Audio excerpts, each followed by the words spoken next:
बिस्मिल्लाहिर्रहमानिर्रहीम। अस्सलाम वालेकुम। मंठार न्यूज़ के नाज़रीन और सामीन, मैं हूँ आपका मेज़बान दिलबर हुसैन और आप देख रहे हैं मंठार न्यूज़। आज हमारे साथ मौजूद है हमारे इलाके के एक होनार तालिब इल्म दानिश इफ्तिखार। अस्सलाम वालेकुम दानिश भाई।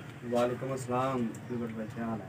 अल्हम्दुलिल्लाह, आप सुना ठीक है, खैर खैरियत है? ठीक-ठाक। अच्छा दानिश भाई, आप बताएं कि आपने जो है कहाँ तक तालीम हासिल की है और इस वक्त जो है आप क्या कर रहे हैं और कौन सा ऐसा प्रोजेक्ट है जिस पे आपने काम किया है? बिस्मिल्लाहिर्रहमानिर्रहीम। मेरा नाम मोहम्मद दानिश इफ्तिखार है और मैं चक नंबर 141 भी बंगला मंठार से ताल्लुक़ रखता हूँ। मेरे वालिद साहब का नाम मोहम्मद इफ्तिखार है, जो कि एक प्राइमरी स्कूल टीचर है।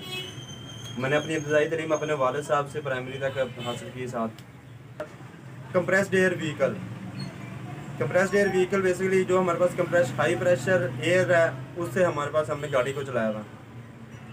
हाई प्रेशर, इससे हमारे पास हमारा सबसे ज़्यादा हमें फ़ायदा होना था कि हमारी ये जो आलूदगी हो रही है, माहौलियाती आलूदगी बढ़ रही है आजकल, ज़्यादा से ज़्यादा पोल्यूशन बढ़ रही है हमारे पास, उसको कम से कम यानी कि बिल्कुल ख़त्म, ज़ीरो पोल्यूशन के ऊपर लेके जा सके। तो आइए चलते हैं, आपको जो है प्रोजेक्ट के हवाले से बताते हैं और दिखाते हैं कि दानिश भाई ने कौन सा प्रोजेक्ट बनाया है और उससे इस बारे में तफसील भी जानते हैं।